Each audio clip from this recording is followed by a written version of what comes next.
नमस्कार साथियों, एक बार पुनः आपका वीडियो पर स्वागत, अभिनंदन। आज का वीडियो बड़ा ही महत्वपूर्ण होने जा रहा है।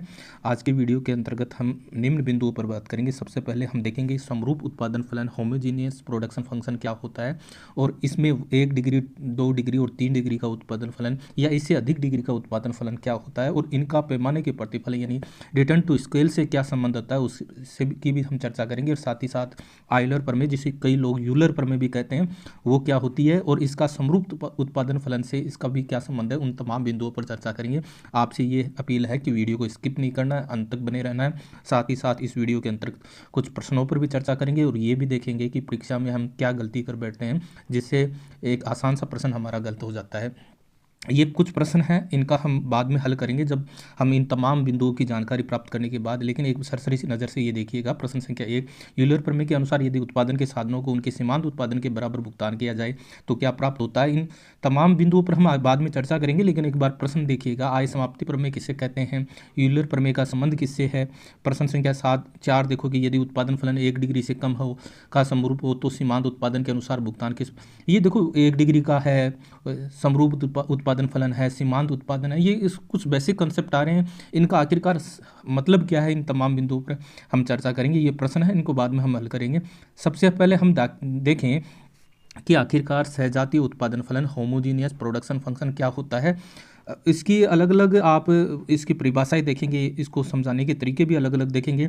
हम सभी बिंदुओं पर बात करेंगे आखिरकार होता क्या है। सबसे पहले एक उदाहरण की दृष्टि से हम समझने का प्रयास करें तो आप देखोगे कि यहाँ ये क्या कह रहा है कि एक कोई प्रोडक्शन फंक्शन है, जैसे ये z बराबर 2x + 3y ये है ना। तो यहाँ इसे किसी के कांस्टेंट राशि से मल्टीपल किया, यानी x को भी किया और y को भी किया, तो यहाँ ये 2ax + 3ky, और यहाँ हम k को बाहर ले आए। इसका मतलब ये समरूप उत्पादन फलन एक तरीके की तो परिभाषा ये कहता है कि एक उत्पादन फलन, यहाँ देखिएगा कि एक उत्पादन फलन उस स्थिति में समरूप माना जाता है जब प्रत्येक इनपुट को, यहाँ हम इनपुट क्या ले रहे हैं, यहाँ 2x और 3y, यानी यहाँ इनपुट क्या हुआ हमारा, एक x हुआ और एक y हुआ है। 2 तो ये कांस्टेंट राशि है, 3 भी एक कांस्टेंट राशि है ना, एक अचरांक है यहाँ। लेकिन अब जब x को और y को किसी स्थिर राशि से यहाँ k से मल्टीपल किया है तो वो स्थिर राशि का जो फैक्टर है वो पूर्णतः अलग हो गया, यहाँ अलग हो गया ना, ये k बाहर का ऐसा आ गया, तो वो क्या कहलाएगा, एक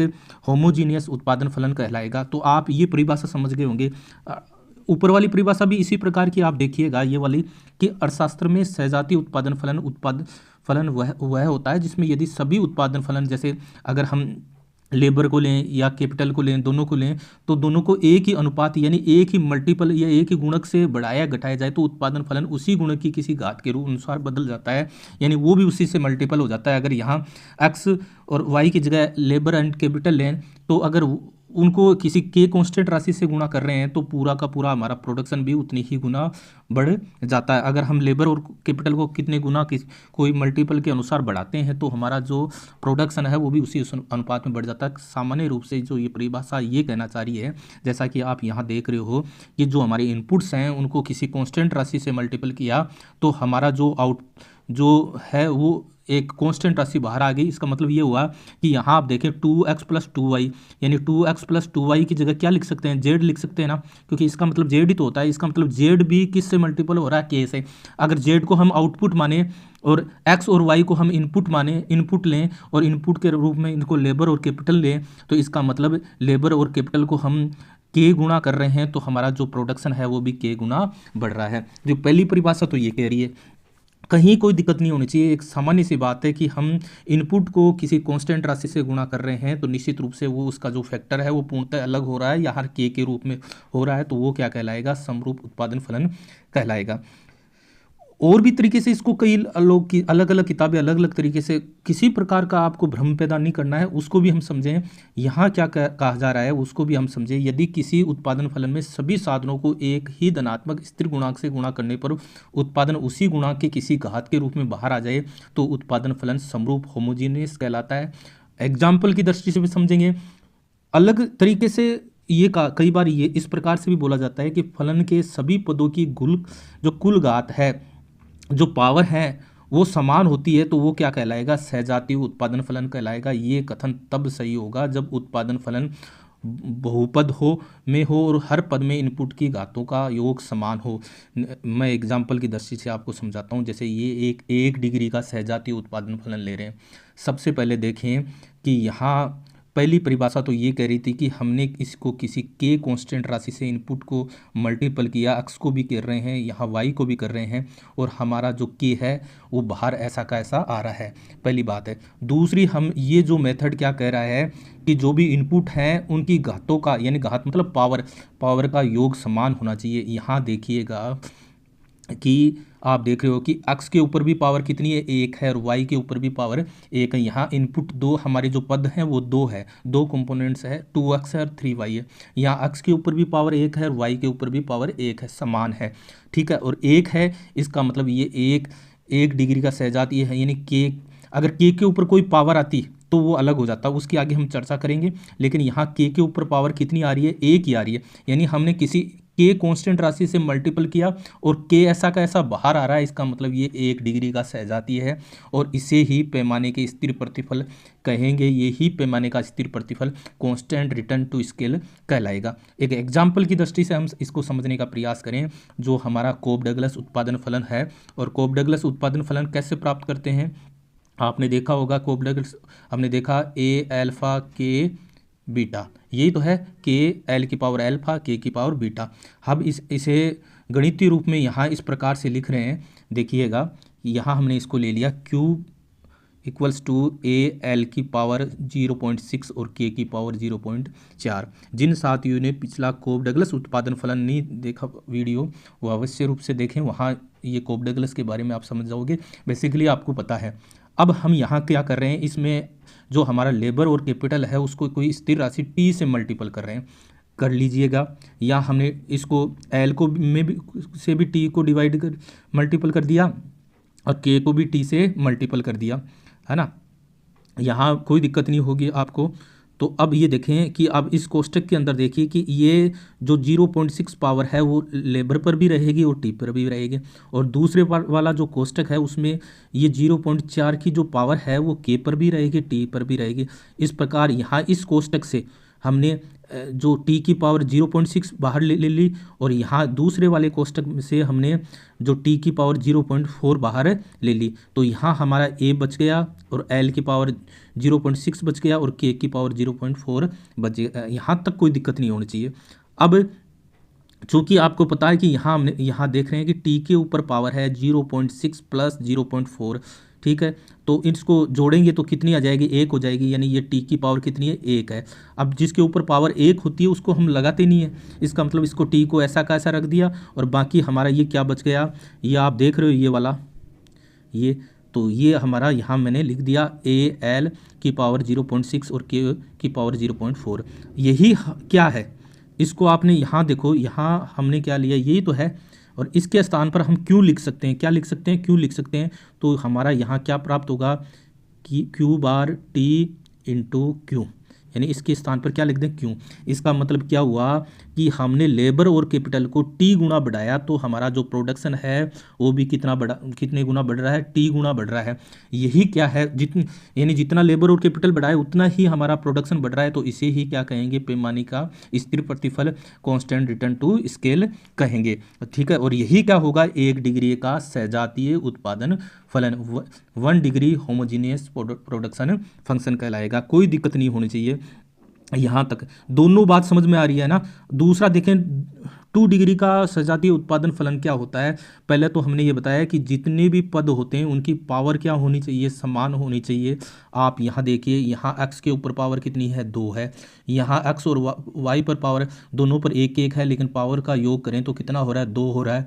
और यहाँ भी पावर के ऊपर y के ऊपर पावर कितनी है, 2 है। इसका मतलब जितने भी पद हैं ये प्लस के इधर एक पद, इधर 2 और 3, तीनों पर जो पावर है वो समान है और कितनी है, 2 है।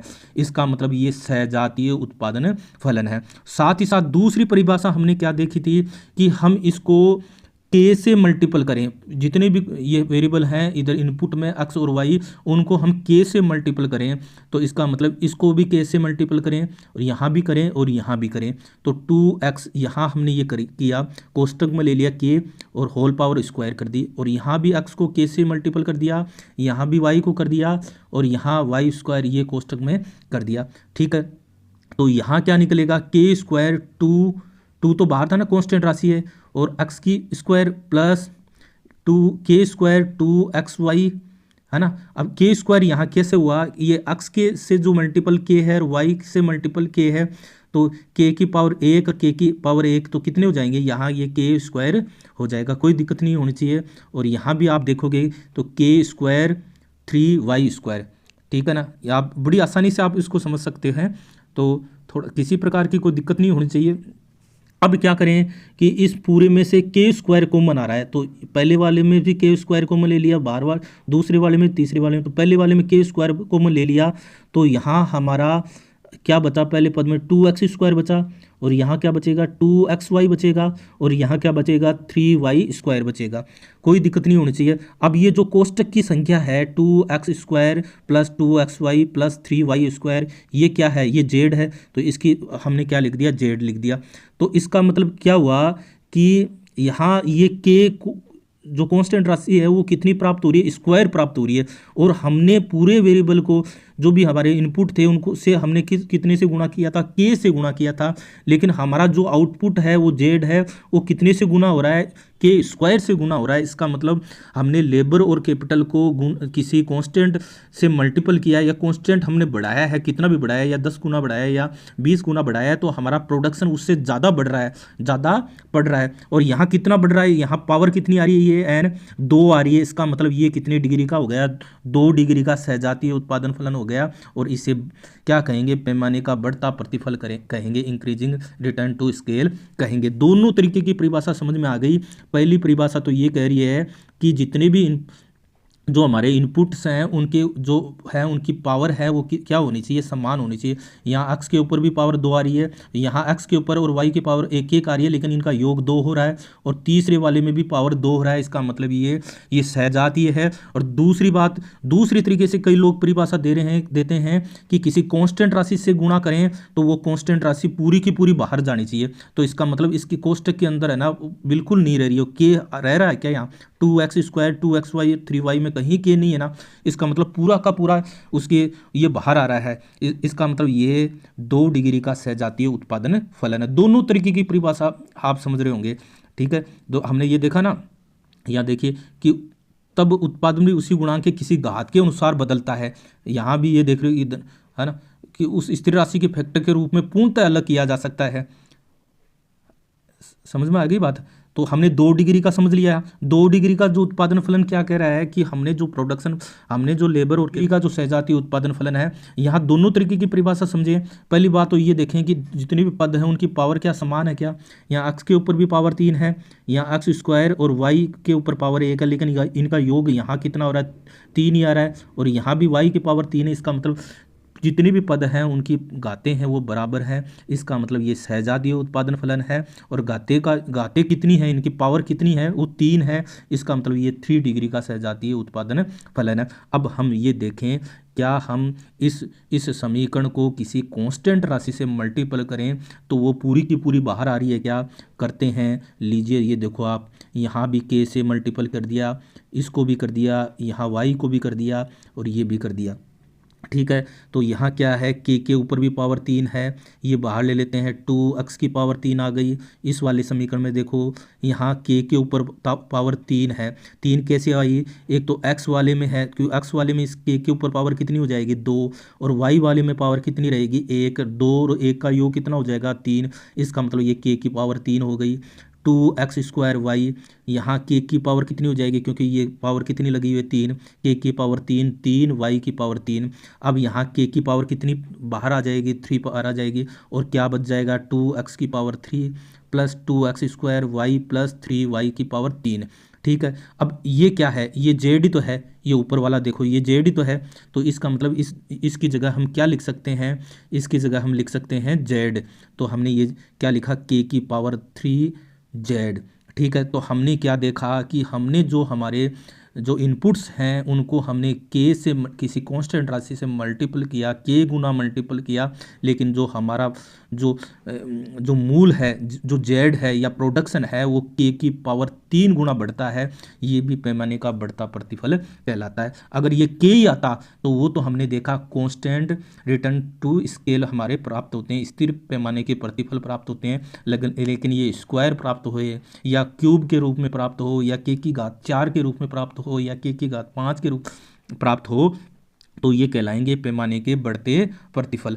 अब हम एक और एग्जाम्पल देखें कि अगर 1 डिग्री 1 से कम का सजातीय उत्पादन फलन हो तब कैसी स्थिति हो। अभी हम यूलर प्रमेय तक नहीं पहुंचे हैं, थोड़ा सा आप देखिएगा, आप वीडियो के अंत तक बने रहिएगा, बहुत ही बेहतरीन बात इसके अंदर आएगी। और कभी भी सजातीय उत्पादन फलन या यूलर, जिसको आयलर प्रमेय भी बोलते हैं, उससे संबंधित किसी प्रकार की कोई दिक्कत नहीं होने वाली है।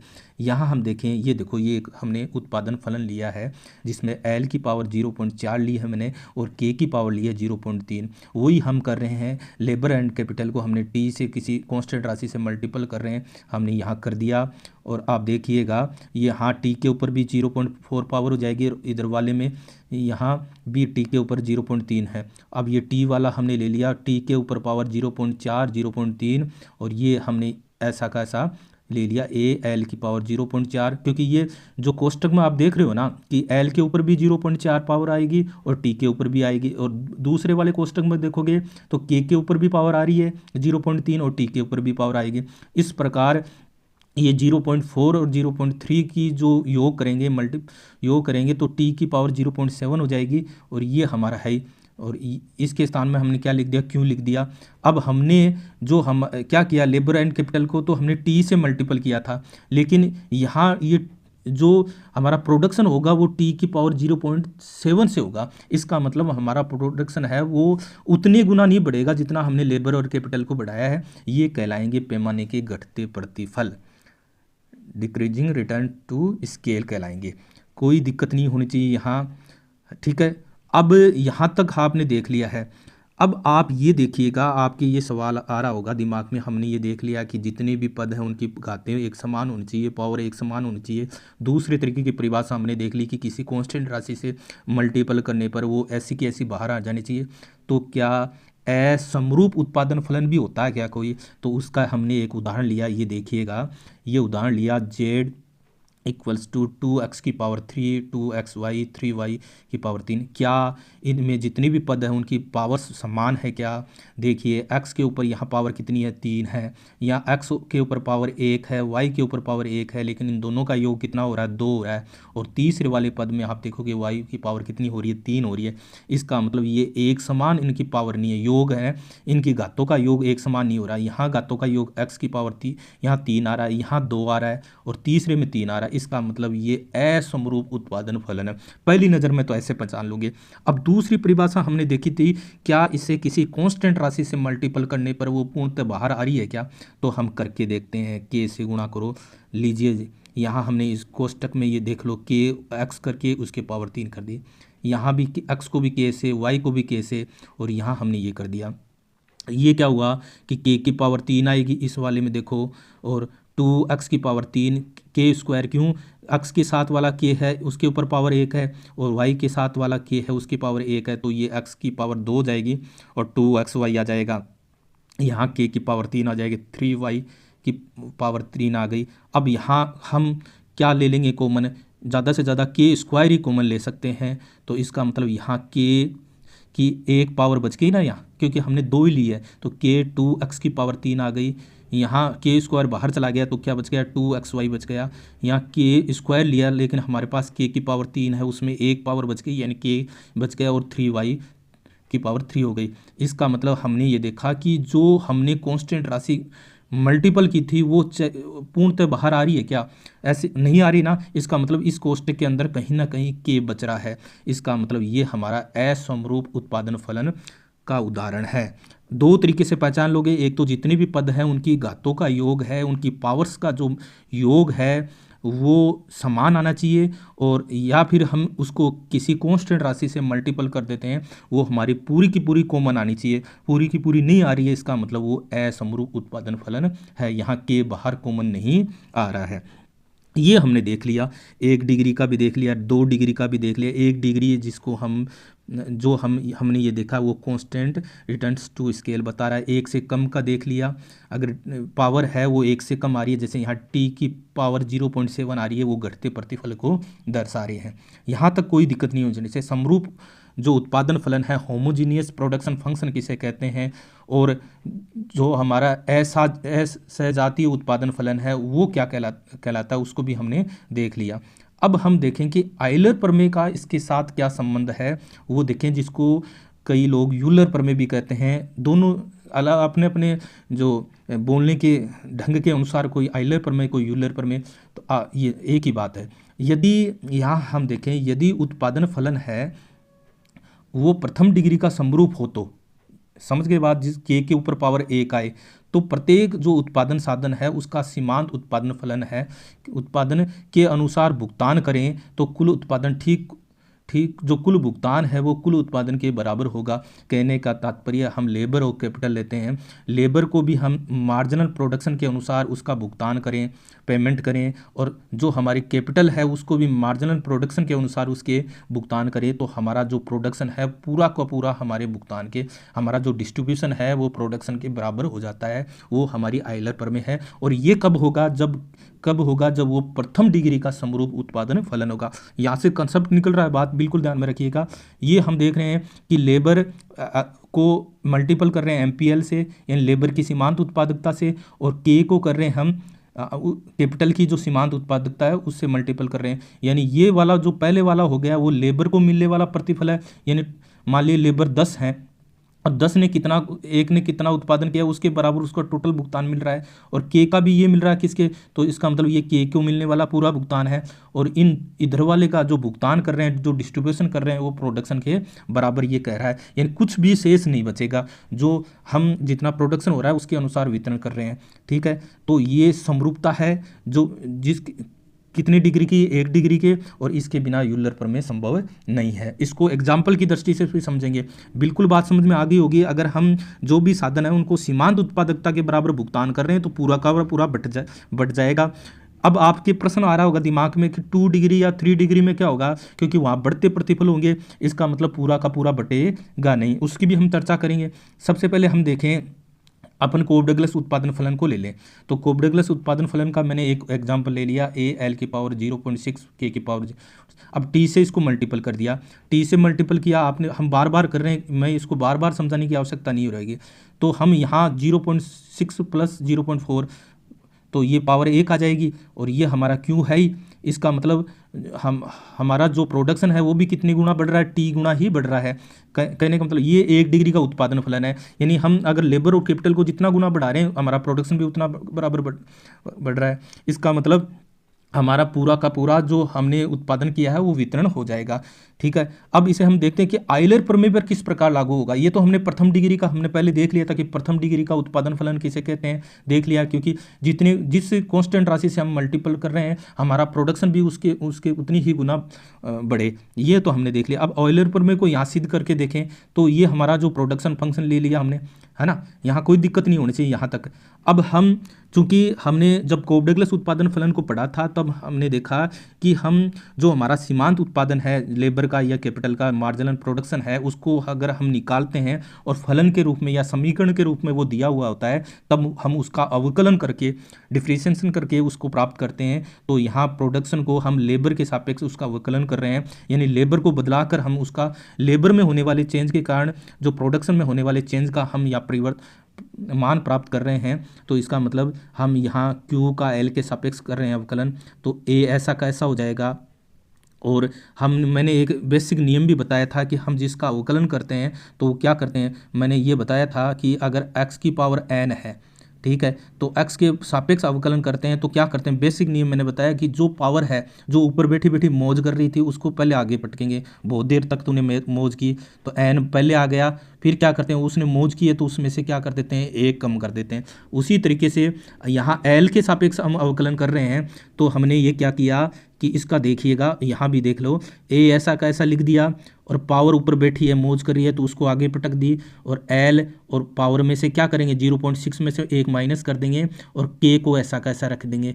क्योंकि k को ऐसा का ऐसा क्यों रखेंगे, क्योंकि हम किसके सापेक्ष अवकलन कर रहे हैं, यहाँ l के सापेक्ष कर रहे हैं, तो ये हमारा हो गया MPL। अब ये देखें, अब यहाँ हम MPK कैसे निकाल रहे हैं, कैपिटल का सीमांत उत्पादन कैसे निकाल रहे हैं, यहाँ k के सापेक्ष अवकलन कर रहे हैं। ये टाइपिंग त्रुटि है, यहाँ TQ/DK होगा, थोड़ा सा आप संशोधन कर लेना। L ऐसा कैसा रखेंगे, अब K का अवकलन करेंगे तो जो घात ऊपर मौज कर रही है उसको आगे पटकेंगे, ये लो पटक दिया 0.4, और यहाँ क्या किया K के ऊपर जो पावर है उसमें से एक माइनस कर दिया।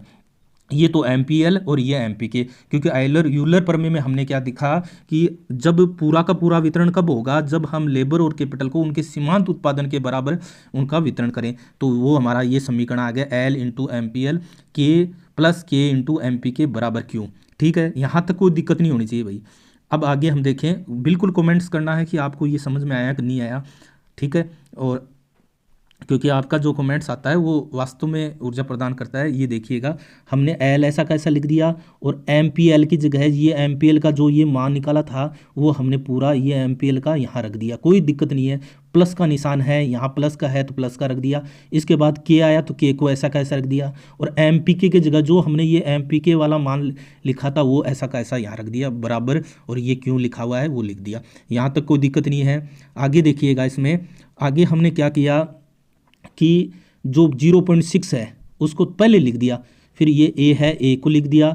अब देखिएगा यहाँ ये देखिए कि L की पावर कितनी है, 1 है, जिसके ऊपर पावर नहीं होती उसके ऊपर पावर कितनी होती है, 1 होती है। और यहाँ क्या है, यहाँ है पावर 0.6 माइनस 1। तो अब क्या होते हैं, इसको पावर को अगर हल करते हैं तो क्या करते हैं 0.6 माइनस 1, और इसके ऊपर पावर कितनी है 1 पहले वाले L पर। तो ये देखो -1 से +1 हट गया तो क्या बचेगा, L की पावर 0.6 ये लिखिए मैंने, और K की पावर 0.4 ऐसा कैसा लिख दिया।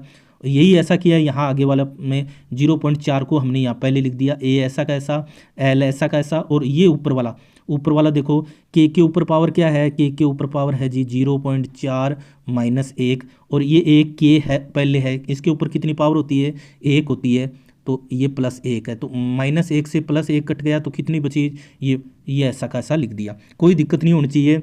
इस प्रकार ये A L की पावर 0.6 और K की पावर 0.4 ये वाला ये क्या कहलाता है, क्यों कहलाता है। इधर भी ये क्यों है, मैंने क्यों लिख दिया, कोई दिक्कत नहीं होनी चाहिए यहाँ तक। अब हमने ये क्या किया कि यहाँ Q कॉमन ले लिया, तो यहाँ 0.6 यहाँ 0.4, तो अब ये दोनों रख दिए। अब 0.6 और 0.4 को हम प्लस करेंगे तो कितना आएगा, 1 आएगा। इसका मतलब A को Q से गुणा करेंगे तो Q आएगा।